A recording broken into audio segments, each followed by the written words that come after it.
Welcome to Sunset Hotline Ion Technology. I'm here with Adam Koralik once again. Yo, what's up? And we're going to be talking about some pretty awesome consoles here that many of you may have never seen. That is entirely possible. I've never seen them. So we're going to start off... You've held this. Yes, this one. Now I've held them all. But yeah, so he's just lied to everybody. I did a little bit. I want that on record. It was a fib. But let's start off with the Saturn here in front of me. And you'll notice something very unusual about it. It actually does not say Sega on it at all. It says Samsung, which, as Adam will explain here in a minute, is a South Korean company. You probably know that. So this is the Samsung Saturn. They make mediocre TVs and phones that blow up. But back in the day, they were good at other things. Yeah. So basically the history with this console is that we have to go back to World War II here. Japan and South Korea, let's just say they didn't really like each other.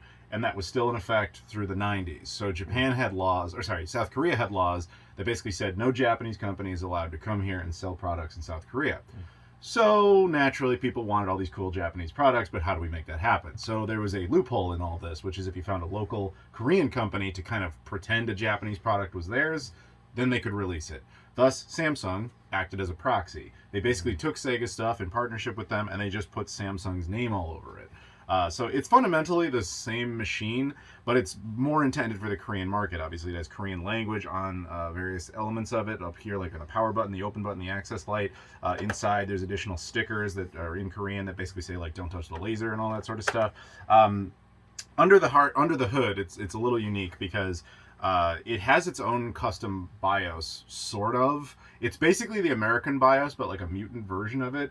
If you ever turn on a Sega Saturn, you'll notice if its battery is dead, it's like, hey, what language do you want me in and what time is it? The Japanese language is stripped out of it. That's some shit right there. Like, they had to go out of their way to do that. And so it also has its own weird region coding. Which I did a video on this on my channel all about this thing, and I showed some examples of this. So they decided they didn't want a Japanese region coded because the idea was hit home, we're going to make our own Korean edition. Bad idea, because they only released like 10 games or so with that particular region coding.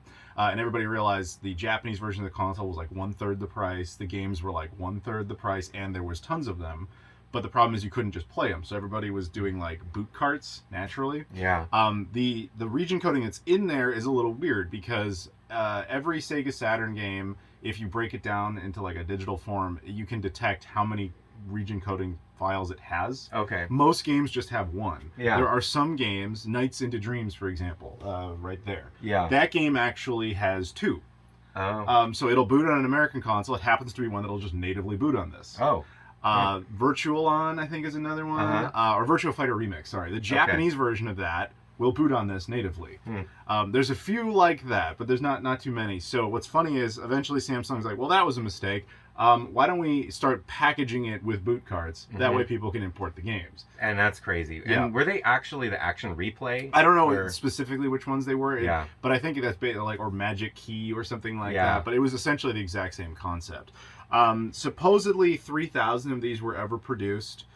Very few of them are known to exist anymore. Wow, 3,000 is a low number. It is to begin with. Only 3,000 were made. That doesn't mean 3,000 were sold. And Korean culture is a little different than Japanese culture. Japanese culture, they like to keep stuff and then they, resell it and put it into, used stores. Korean stuff is like, oh, that's the old thing? Destroy that, trash it. We don't need that anymore. Let's get the new thing. So how many of these are still around is unknown. There's where I got it. This one, I actually own this.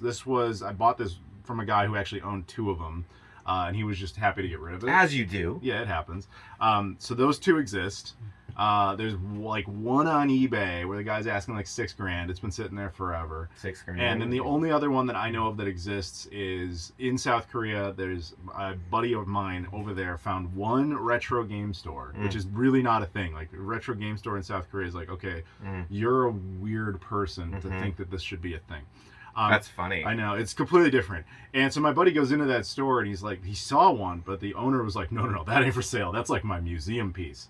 Those are the only 4 I've ever heard of existing. Wow. Now, Yeah. that doesn't mean there aren't more. I'm just saying, me personally, those are Yeah. the ones I've ever encountered. That's so wild. But yeah, the other thing is it looks a lot like the American Saturn because it's black, right? You got to remember, this was intended for the South Korean audience, and the Saturn they were used to was that gray Model 1 Japanese Saturn. The goal was to make it look nothing like that. Oh. Hence, the complete color scheme is really, it's meant to be different for them. It's not actually meant to look like the American one. But yeah, it says Samsung on it. It's Samsung Saturn. It doesn't say Sega anywhere on the machine. And under the hood, the other thing that's really weird about it is it supports 2 different voltages uniquely. It supports like 100 volts and 240, I think, off the top of my head. And the reason for that is that South Korea was completely upgrading their power grid at the time, so they were like, transitioning. yeah, so they're like, this thing has to work either way. You can't risk breaking it, which makes the power supply special. So that transformer, the converter inside, Yeah, it's that, right there. that would add some cost, but not worth doubling. Yeah, the cost. I think off the top of my head, I think these retail for about $700 at the time. Whoa. The equivalency of, and that doesn't adjust for inflation. And is there any exclusive software? No. So nothing. There are games that say Samsung Saturn, but they are games you know. Oh, that's cool though. Yeah, I've got one. I think I have Virtual on. Just says Samsung Saturn. It doesn't say Sega anywhere on it. That's cool. But yeah. it's the exact same game. The funny thing is, if you actually turn the console on, you would think it boots up instead of saying Sega. No, it says, you would think it says Samsung. It says Sega still. So the game's totally Yeah, preserved. it's exactly. And it's more like exterior wise, everything about it is bizarre. The story behind it is bizarre. And it turns out this isn't the only time Samsung did this. There's actually a Samsung Mega Drive. I was going to ask, to your knowledge, yeah. Yeah, I know it exists. I've never seen it. It's probably a very similar story. Yeah. But this is the most well-known one that they ever did. Is there any other examples of Samsung and Sega ever having to do this? Probably. I know that, like I said, I know there was a Mega Drive. It wouldn't surprise me if there was a Master System or something like that. It wouldn't surprise me if there was like a Samsung CD or Sega CD, or something like that. But to be honest, this is the only one I possess, and the only one I'm for sure on is I know that they did a Samsung Mega Drive that looks like the Model 2 Genesis. Oh, that's cool. Yeah. Yeah, and what's the company that did the Model 3? Majesco. Yeah, that's an interesting story too, even though it's more well known. Well, cool. So that's the Samsung Saturn. Oh yeah, and the controller is also specifically Samsung, which is pretty wild. Funny enough, though, on the controller dongle part, it actually still says Sega. Wow. Don't know why. That's like the one part they missed. Yeah. You're like, good enough. Yeah, it's fine. Okay. All right. Well, thanks for covering that. No problem. And now, whoa, we have this other. Oh, what's this? This other crazy machine.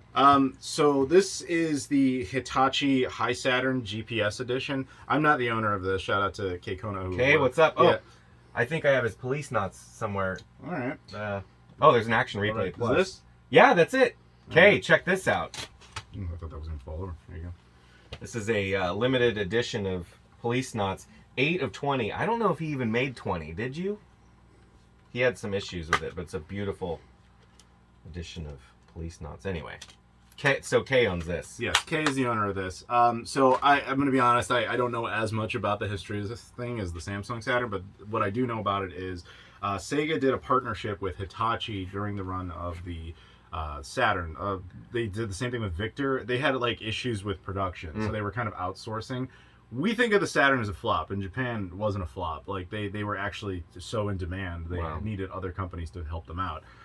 So part of what came of that was Hitachi had the license to make Sega Saturn hardware.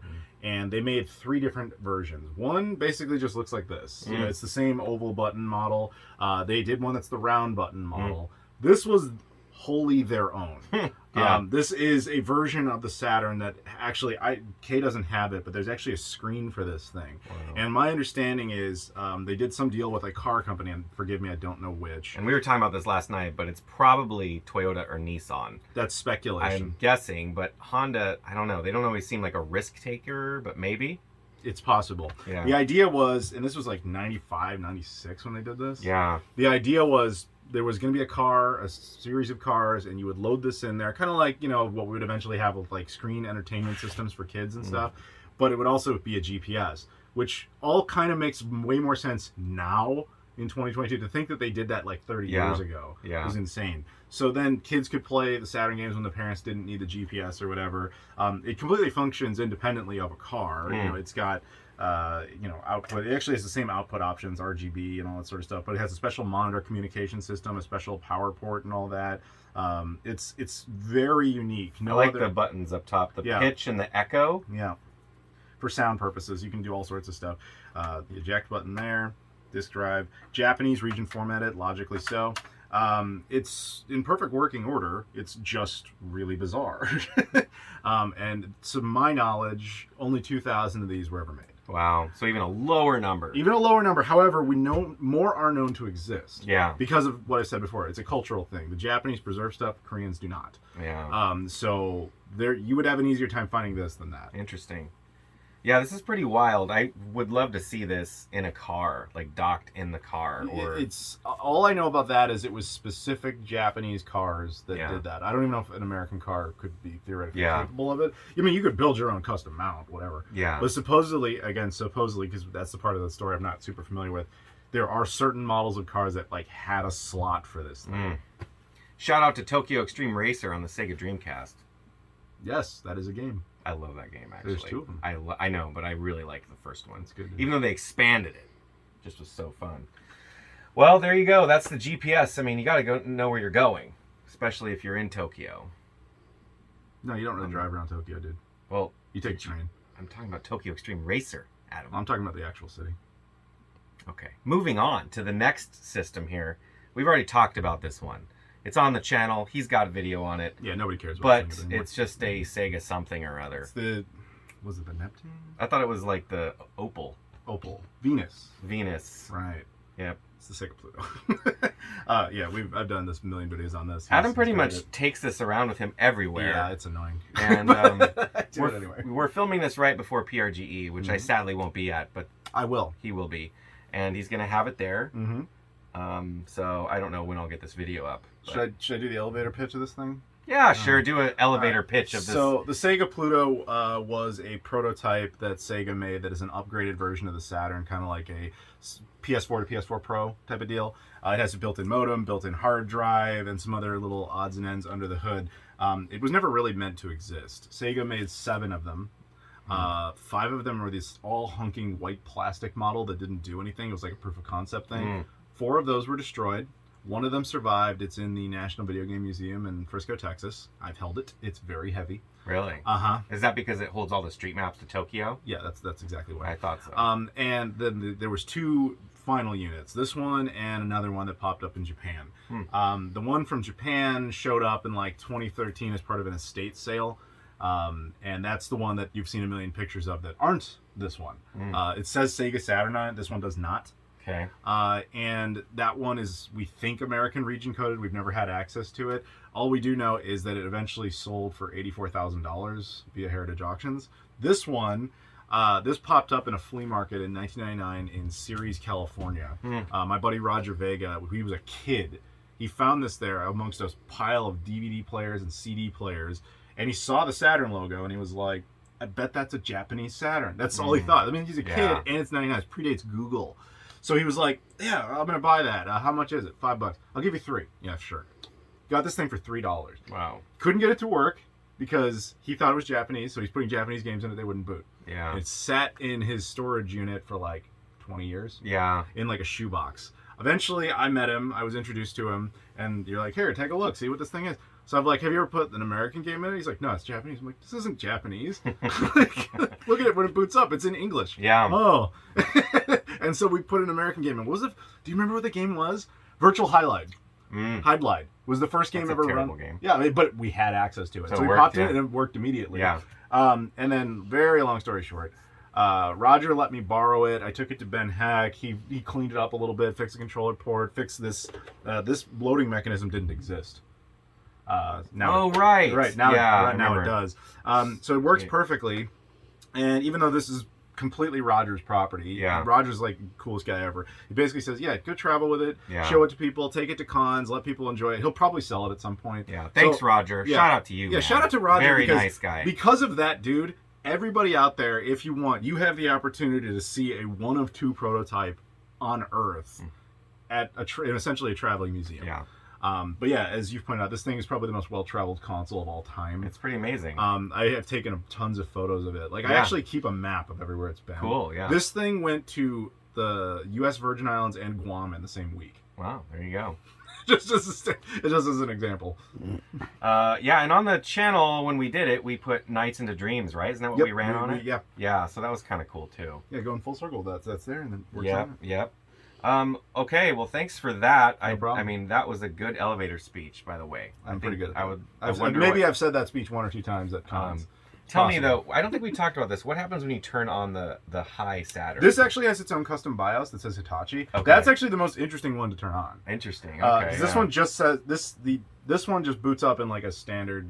I think it actually looks like the American BIOS from, if memory serves. Okay. Minus any Japanese text options. Okay. This one is straight up the American BIOS. I remember that. Yeah. This one's interesting because the battery never dies. Huh. Yeah, we don't know why. Like, the clock on that is set to Central U.S. time. Uh-huh. And apparently, because I never did it. Roger certainly didn't do it. The only other person that could have was Ben. And when I asked him about it, he's like, no, I never did that. You mean after it was in storage for all that time? Yeah, and you turned it on? Right. That's kind of my point. Wow. This thing's battery has been set to Central U.S. time for apparently 30 years and is still working. I think that, is it possible that it's NV RAM? We don't know. Ben found some sort of additional RAM on it that we couldn't identify. Okay. We thought maybe it was like the Saturn RAM cartridge. Is there a battery at all? I don't remember offhand. So if there's NV RAM, you don't need a battery. That would explain it. I mean, that's kind of been the working theory, but Yeah. nobody else has deep dived into it to like verify that. That would be pretty wild. That would be a feature upgrade, like from Probably, you yeah. know. Yeah. Well, again, PS4 Pro logic. Yep, that was the totally. idea. So what does this one say then when you turn it on? It has a completely different BIOS, and it comes up saying Hitachi. You can actually like look this up on YouTube. Like, Yeah. there's rips of the. It's like, welcome to Tokyo. Let's get driving. No. Again, they don't really drive there. They use trains. So no extreme racing. There's no happening in extreme. There's Tokyo. Tokyo extreme traffic would be more accurate. Okay. Well, there you go, guys. Come out to PRGE and check this out. He's gonna have these. I'll try and get the video up. That's fine. There's going to be a Saturn library there, so this was just my contribution to it. Is it a complete Saturn library? That I have no idea. I mean, we're literally going to go find that out today. Interesting. All right. Well, thanks a lot, Adam. Thanks for being here, and appreciate you guys checking it out. Let us know which one your favorite is. Really, which one would you be most excited to find at a flea market for $3? The answer is clearly that. Well, not for everybody. Some people might want to have the GPS unit. You can buy these. This you cannot Yeah. acquire. I mean, let's take That's that one out. Adam's choice. Let's take this out of it. Which one between those two? Okay. That's a different. Okay. That's so a more which of the reasonable two? question. But if you do want that one, you can comment that too. Thanks for watching.